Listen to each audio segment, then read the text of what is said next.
Ginawang simple na ni Pangulong Ferdinand Bongbong Marcos Jr. ang pagbibigay ng fuel subsidy o ayuda sa mga nasa sektor ng transportasyon na apektado ng pagtaas ng presyo ng produktong petrolyo. Sa pulong balitaan sa Malacanang, sinabi ni Energy Secretary Rafael Lutilla na sa halip na 3 buwan, nais ni Pangulong Marcos na gawing 1 buwan na lamang ang probisyon sa fuel subsidy. Sa kasalukuyan, kailangan munang hintayin ng pamahalaan na umabot sa $80 per barrel ang presyo ng produktong petrolyo sa world market sa loob ng 3 buwan bago magbigay ng ayuda. Sabi ni Lutilla, isa lamang ito sa mga hakbang na ipinatupad ni Pangulong Marcos para matulungan ang mga nasa sektor ng transportasyon.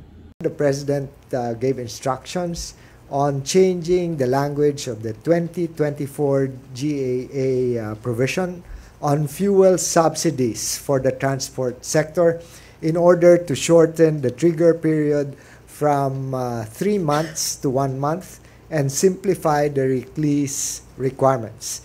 Ginawa ni Pangulong Marcos ang utos matapos ang sectoral meeting sa Malacanang kung saan ipinatawag ang mga opisyal ng Department of Transportation, Department of Trade and Industry, Department of Budget and Management, Department of Agriculture, National Economic Development Authority at ang Department of Information and Communications Technology.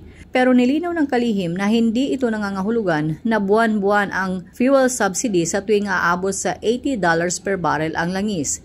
Sinimplihan na rin anya ang listahan ng mga benepisyaryo. Sabi ni Lutilla, ang DOTR na ang magko-consolidate ng listahan ng mga benepisyaryo.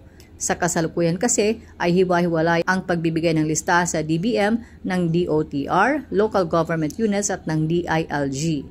Sa kasalukuyan, ang DOTR ang nangangasiwa sa listahan ng mga public utility vehicle, electric vehicle, bus at jeepney, habang ang DILG naman ang nangangasiwa sa listahan ng mga benepisyaryo sa tricycle at ang DTI sa mga delivery services. Ayon kay Lutilla, ang pagbabago sa lengguwahe o pag-amyenda ng 2024 General Appropriations Act para sa pagpapatupad ng fuel subsidy ay inaasahang kasama na sa maaaprubahan ng Kongreso kapag ipinasa ang budget bago matapos ang taong kasalukuyan.